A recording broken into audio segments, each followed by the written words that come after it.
નમસ્તે મિત્રો, આપ સૌનું ફરીથી તપસ્યા એકેડમીના પ્લેટફોર્મ પર ખૂબ ખૂબ સ્વાગત છે. દોસ્તો, જ્યારથી આપણે તૈયારી ચાલુ કરી ત્યારથી આપણે એક વાત તો સાંભળી જ છે કે ભાઈ તૈયારી દરમિયાન તમારે હાર્ડવર્ક નથી કરવાનું, તમારે કરવાનું છે સ્માર્ટ વર્ક કરવાનું છે. મહેનત તો ગધેડાઓ પણ કરે છે, આપણે એવું નથી કરવાનું, આપણે સ્માર્ટ વર્ક કરવાનું છે. કેમ કે the key to success is smart work. અને આપણને બધાને જ ખબર છે. તેમ છતાં આપણે સ્માર્ટ વર્ક કરી નથી શકતા. એનું કારણ શું છે?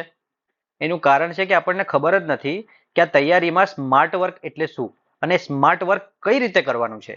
એવી કઈ કઈ ટેકનિક છે કે જેનાથી તમે તમારા હાર્ડ વર્કને સ્માર્ટ વર્કમાં કન્વર્ટ કરી શકો છો અને તમારું જે આ પ્રિપેરેશનની જર્ની છે એ સ્મૂથ થઈ જાય છે અને તમને ઓછી મહેનતે વધુ સારું પરફોર્મન્સ મળે છે. એટલે મારી દ્રષ્ટિએ સ્માર્ટ વર્ક એટલે ભાઈ એકદમ ચોખ્ખી ભાષામાં ઓછી મહેનતે વધુ રિઝલ્ટ એટલે કે સ્માર્ટ વર્ક. બરાબર. આપણે વિદ્યાર્થીઓને જ્યારે અમે જોઈએ ને ત્યારે એટલી મહેનત કરે ગાંડાની જેમ, સવારથી લઈને રાત સુધી લાઇબ્રેરીમાં બેસીને વાંચતા જ હોય પણ તેમ છતાં એમનું રિઝલ્ટ નથી આવતું. રિઝલ્ટની તો દૂરની વાત છે, પણ કટ ઓફથી પણ ખૂબ ખૂબ ઓછા માર્ક્સ છે તમે સ્કોર કરો છો. આવું થવાનું કારણ શું? એવું સતત મનોમંથન કરીએ ત્યારે જવાબ મળે કે વિદ્યાર્થીઓ હાર્ડવર્ક તો બહુ કરે છે પણ સ્માર્ટ વર્ક નથી કરતા. તો આપણે આપણી સિરીઝમાં એવી કેટલીક ટેકનિકની ચર્ચા કરીશું કે જેનાથી તમે સ્માર્ટ વર્ક કરી શકો. તો એમાં સૌથી પહેલા અને સૌથી અગત્યનું છે પ્રીવિયસ યર ક્વેશ્ચન પેપર. તમને થશે કે હા બરાબર છે, પ્રીવિયસ યર ક્વેશ્ચન પેપર એટલે શું અમને ખબર છે કે જીપીએસસી એ અથવા તો ગૌણ સેવાએ ખાસ કરીને મુખ્ય પરીક્ષાની વાત કરીએ તો જીપીએસસી અત્યાર સુધી જેટલી પણ એક્ઝામો લીધી છે એ બધાના પ્રશ્નો એટલે પ્રીવિયસ યર ક્વેશ્ચન પેપર. હા, એ સાચી વાત છે, પણ એને આપણે આપણી પરીક્ષાને વધારે સ્માર્ટ પ્રિપેરેશન બનાવવા માટે કઈ રીતે ઉપયોગ કરીશું તે આપણે ચર્ચા કરવાના છે.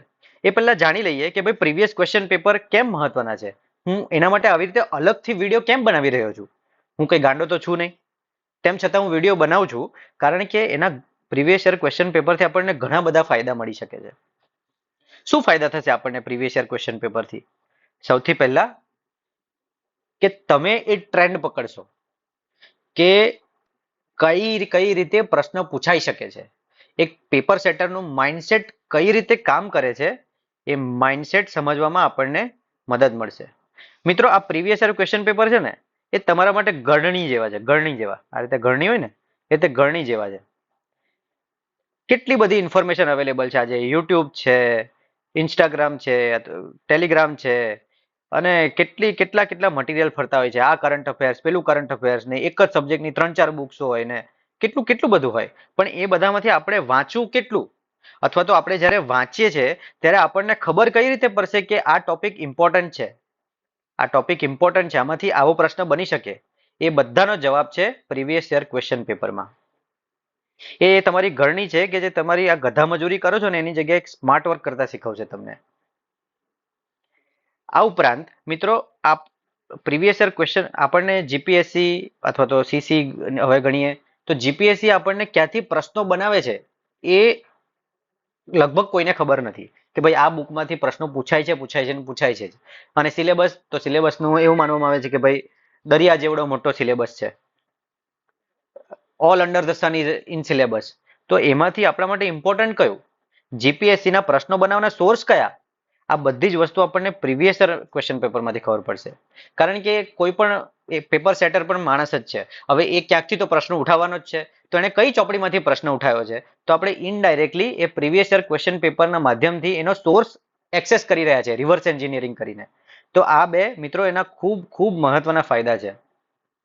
આ ઉપરાંત જ્યારે તમે past year question paper, previous year question paper જોશો ને, વારંવાર એને વાંચશો એટલે તમારું માઇન્ડ ઘડાતું જશે. તમને ખબર પડતી જશે. કોઈ પણ ટોપિક તમે વાંચો છો, માની લો કે સિંધુ ખીણની સભ્યતા, બરાબર, ખીણની સભ્યતા. હવે સિંધુ ખીણની સભ્યતામાંથી તમારું માઇન્ડ વાંચતી વખતે જ એક્ટિવ થઈ જશે કે ભાઈ આમાંથી આ એની સમાજ વ્યવસ્થા વિશે પ્રશ્ન પૂછાઈ શકે છે, એની આર્થિક વ્યવસ્થા વિશે પ્રશ્ન પૂછાઈ શકે છે, એની કલા સંસ્કૃતિ શું હતી એ પ્રશ્ન પૂછાઈ શકે છે. પણ તમારું માઇન્ડ ત્યારે આવું કામ કરશે જ્યારે તમે આ પ્રીવિયસ યર ક્વેશ્ચન પેપર જોયા હશે. નહીં તો તમે બધું જ યાદ રાખવા પ્રયત્ન કરશો. બધું યાદ રાખવાની જરૂર નથી. આપણે જેટલું મહત્વનું છે એટલું જ યાદ રાખવાનું છે. એટલે પ્રીવિયસ યર પ્રશ્નો તમે જોયા હશે તો તમને ખબર પડશે કે જે પણ ચોપડી તમે વાંચો છો તેમાં કેટલું બધું વગર કામનું આપેલું છે. એ બધું આપણે યાદ રાખવાનું નથી. આપણા માઇન્ડની એક લિમિટેડ કેપેસિટી છે અને એ કેપેસિટીને આપણે ઇફેક્ટિવલી યુટિલાઇઝ કરવાની છે. હવે તમને સહજ સવાલ થશે કે ભાઈ આ બધું વાત તો બરાબર ખબર પડી ગઈ કે શું મહત્વ છે. હવે એનો આપણે ઉપયોગ કઈ રીતે કરશું? તો મિત્રો, જ્યારે જ્યારે પણ તમે કોઈ નવો ટોપિક વાંચવાનું સ્ટાર્ટ કરો છો, આમાંથી ઘણા બધા વિદ્યાર્થીઓ એવા હશે કે એમણે જે પણ પુસ્તકો છે એ બધી એક એક વાર વાંચી લીધી હશે. ભલે તમને યાદ રહી કે નથી રહી એ બીજા નંબરની વાત છે, પણ એક વાર તો વાંચી લીધી હશે. અને ન વાંચી હોય તો પણ કોઈ વાંધો નથી. તમારે શું કરવાનું છે? માની લો કે સિંધુ ખીણની સભ્યતા, બરાબર? તો એમાંથી જીપીએસસી એ કેવા કેવા પ્રકારના પ્રશ્નો પૂછ્યા છે એ પ્રશ્નો તમારે પહેલા જોઈ લેવાના. તમને એના જવાબ આવડતા હોય એવા એમ જરૂરી નથી. તમારે પ્રયત્ન પણ નથી કરવાનો એનો જવાબ વિચારવાનો. અને સહેજ પણ ચિંતા નથી કરવાની કે આ તો ભાઈ બહુ અઘરું પૂછે છે, આવું આપણને કેમ આવડશે, કેમ એક્ઝામમાં લખાશે, એવું બધું નથી કરવાનું. તમારે ખાલી સહજતાથી પ્રશ્નો બધા વાંચી લેવાના છે. આ પ્રશ્નો વાંચી લીધા, વિચારી લીધું કે આ ટોપિક વિશે પ્રશ્નો પૂછ્યા છે. હવે તમે એ સિંધુ ખીણની સભ્યતા અથવા જે પણ ટોપિક છે એ ટોપિકને વાંચો. આ ટોપિક વાંચતી વખતે તમારે ધ્યાનમાં રાખવાનું કે ભાઈ આમાંથી આવો પ્રશ્ન બની શકે છે.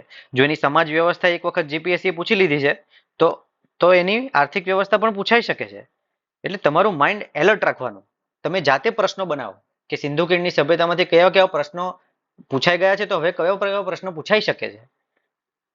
અને તમે જ્યારે આ પ્રોસેસિંગ કરશો ને માઇન્ડમાં આ પ્રશ્ન બનાવવાની, તો તમે જે નોર્મલી યાદ રાખતા હશો ને એના કરતાં ઘણું બધું તમને યાદ રહેવા માંડશે. આ એક મેમરી વધારવાની ટેકનિક પણ છે, પ્રશ્નો પૂછતા પૂછતા વાંચવું. એટલા માટે જ આ પાસ્ટ યર પ્રશ્નનો આવી રીતે ઉપયોગ કરવાનો છે. અને જ્યારે તમે આ ટોપિક વાંચી લો, આ ટોપિક તમારો વંચાઈ ગયો, ત્યાર પછી એ પ્રીવિયસ યર પ્રશ્નો છે ને એના પર બ્રેઇન સ્ટોર્મિંગ કરો. શું કરો? બ્રેઇન સ્ટોર્મિંગ કરો. વિચારો કે મેં આ ટોપિક વાંચ્યો, તો માની લો કે બેઠે બેઠો પ્રશ્ન એક્ઝામમાં પૂછાય તો હું એના ઇન્ટ્રોડક્શનમાં શું લખીશ, એના કન્ક્લુઝનમાં શું લખીશ. એકચ્યુઅલી આપણે આપણી યુટ્યુબ ચેનલ તપસ્યા એકેડેમીની યુટ્યુબ ચેનલ પર બ્રેઇન સ્ટોર્મિંગ વિશે આખો વિડીયો મૂકેલો છે. એ તમે એક વખત જોઈ લો અને એ પ્રમાણે બ્રેઇન સ્ટોર્મિંગ કરો. અને આ પ્રોસેસ તમે કન્ટિન્યુઅસ બધા જ ટોપિક માટે ફોલો કરશો ને, તો I am very very very sure કે તમારી આ તૈયારી છે ને એ ખાલી તૈયારી નહીં રહે, સ્માર્ટ તૈયારી બની જશે. થોડોક સમયના એક્સપિરિયન્સથી તમને ફીલ થશે કે તમે બહુ જ એક્ઝામ ઓરિએન્ટેડ પ્રિપેરેશન કરી રહ્યા છો. અને ભાઈ શોર્ટ ટાઈમમાં આવી એક્ઝામ ક્રેક કરવી એના માટે તમારે એક્ઝામ ઓરિએન્ટેડ પ્રિપેરેશન જ કરવી પડે. તો મિત્રો, આ થઈ કે એનો ઉપયોગ કેવી રીતે કરવો એ. હવે આ પાસ્ટ યર પ્રશ્નો આપણે ક્યાંથી મેળવવા? તો દોસ્તો એના ઘણા બધા સોર્સિસ છે. ફોર એક્ઝામ્પલ, તમે જીપીએસસીની ઓફિશિયલ સાઇટ પરથી પ્રશ્નોપત્રો ડાઉનલોડ કરી શકો છો. પણ એમાં કેવું છે કે ટોપિક વાઇઝ નહીં આપ્યા હોય, ટોપિક વાઇઝ પ્રશ્નો નહીં આપ્યા હોય. તો ટેલિગ્રામ પર એવી ઘણી પીડીએફ કદાચ તમને મળી શકે, તો એ પીડીએફમાંથી તમને પ્રશ્નો મળી શકે. જો મને મળશે તો હું શેર કરી દઈશ, ટેલિગ્રામ ગ્રુપમાં હું શેર કરી દઈશ. અને આ સિવાય ઘણા પબ્લિકેશનની બુક પણ આવે છે, એવી બુક પણ આવે છે પાસ્ટ યર ક્વેશ્ચન પેપરની, એ પણ તમે લઈ શકો છો. પણ આ કરજો જરૂર, કેમ કે આનાથી તમારી બહુ જ મદદ થઈ શકે છે. તો ધેટ્સ ઇટ મિત્રો. આ થઈ પ્રીવિયસ યર ક્વેશ્ચન પેપર વિશે વાત. તમે આ ટેકનિકને જરૂર એપ્લાય કરજો. આ સિવાય જો તપસ્યા એકેડેમીની વાત કરું તો આ અમારી ટેલિગ્રામ ચેનલનું આઈડી છે. આપ સૌ એમાં જોડાવ કે જેથી તમારી પ્રિપેરેશન વધારે સારી થઈ શકે. અમારો હમણાં જ લોન્ચ થયેલો સીસી ડેઇલી આન્સર રાઇટિંગનો પ્રોગ્રામ છે સંપૂર્ણ. એમાં અમારા ખાસ ફીચર છે કે ડેઇલી તમને પ્રશ્નો આપવામાં આવશે, એનું ચેકિંગ, એનું સોલ્યુશન આપવામાં આવશે, એનું ચેકિંગ કરી આપવામાં આવશે. તેમજ ખાસ અમારી છે મેન્ટોરશિપ. સક્સેસફુલ કેન્ડિડેટ એટલે કે પાસ થયેલા વિદ્યાર્થીઓ જેમણે એક અથવા એકથી વધુ જીપીએસસીની પરીક્ષાઓ પાસ કરેલી છે, એવા મેન્ટોર્સ તમારી સાથે one to one personally connect કરશે, તમને માર્ગદર્શન આપશે, તમારા ડાઉટ સોલ્વ કરશે, તમારા પેપર ચેક કરશે અને તમારું રિઝલ્ટ ઓરિએન્ટેડ કામ કરી આપશે. તો આપ સૌ આમાં ઈચ્છા ધરાવતા હો તો જોડાઈ શકો છો. આ અમારું ટાઈમ ટેબલ છે કે જેમાં અમે ડેઇલી જે ફોર્મેટિંગ ને જે ક્વેશ્ચન છે એનું શેડ્યુલ બનાવેલું છે, અને છેલ્લે આ રીતે એક ટેસ્ટ સિરીઝ પણ છે જે ખૂબ મહત્વની છે. તો અમને જોડાવ અને I will make sure you want regret. અને વેલકમ. મળીએ ફરીથી એક નવી સ્માર્ટ કી સાથે. કે જે તમને હેલ્પ કરશે તમારી પ્રિપેરેશનને વધારે સ્માર્ટ બનાવવામાં. Thank you very much.